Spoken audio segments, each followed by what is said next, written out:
लग्नाचे दागिने म्हणजे श्रीमंत पेशवाई दागिने, नाशिकचे सुप्रसिद्ध सराफ मयूर अलंकार सराफ। ताज्या बातम्यांसाठी नाशिक न्यूजच्या YouTube चॅनलला सबस्क्राईब करा आणि बेल आयकॉनला प्रेस करा।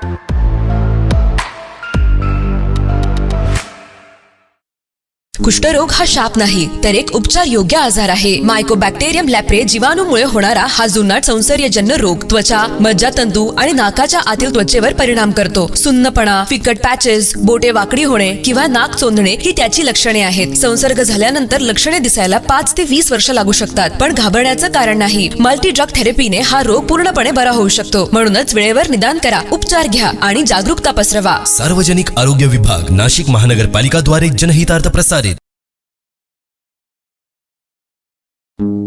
नाशिक महानगरपालिका द्वारा एक विशेष सूचना। नाशिक शहरातील थकबाकीदार मिळकत धारकांना कळविण्यात येते की 23 फेब्रुवारी ते 5 डिसेंबर 2024 या कालावधीतील थकीत मालमत्ता कर एक रकमी भरल्यास शास्तीतून 95% सूट मिळेल। मालमत्ता कर भरण्यासाठी सार्वजनिक सुट्टीच्या दिवशीही सर्व वसुली कार्यालये सुरू राहतील। नाशिक महानगरपालिकेच्या मालमत्ता कर विभागाद्वारे जनहितार्थ प्रसारित। दीव दमण येथील घरफोडीच्या गुन्ह्यातील फरार 3 आरोपी नाशिकमध्ये नाशिक शहर गुन्हे शाखा युनिटनं जेरबंद केलेत। ही कारवाई गुप्त माहितीच्या आधारे नाशिक रोड परिसरात करण्यात आली आहे। पोलीस आयुक्त संदीप कर्णिक, पोलीस उपायुक्त किरण कुमार चव्हाण आणि सहाय्यक पोलीस आयुक्त संदीप मिटके यांच्या मार्गदर्शनाखाली गुन्हे शाखा युनिटला फरार आरोपींचा शोध घेण्यासाठी विशेष मोहीम राबविण्याचे निर्देश देण्यात आले होते। गुप्त बातमीदाराकडून माहिती मिळाल्यानंतर पथकाने तात्काळ घटनास्थळी धाव घेतली। नाशिक रोड येथील हॉटेल सहारा लॉज समोर 3 संशयित इसम आढळले।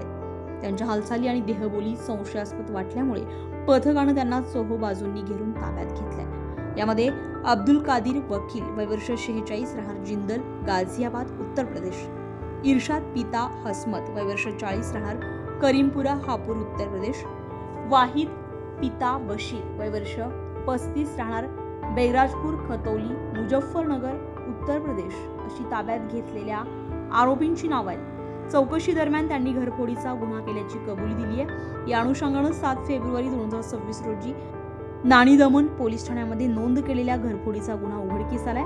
तर पुढील कारवाईसाठी आरोपींना ही कारवाई गुन्हे शाखा युनिटच्या प्रभारी अधिकारी सहाय्यक पोलीस निरीक्षक हेमंत तोडकर यांच्या नेतृत्वाखाली सहाय्यक पोलीस निरीक्षक डॉक्टर समाधान हिरे, पोलीस उपनिरीक्षक मुक्तार खान पठाण, सहाय्यक पोलीस उपनिरीक्षक शंकर काळे, गुलाब सोनार, भारती देवकर आणि पोलीस अंमलदार चंद्रकांत गवडी, नंदकुमार नांदुर्डीकर, प्रकाश महाजन, अतुल पाटील यांच्या सहभागाने यशस्वीरित्या पार पाडण्यात आली आहे।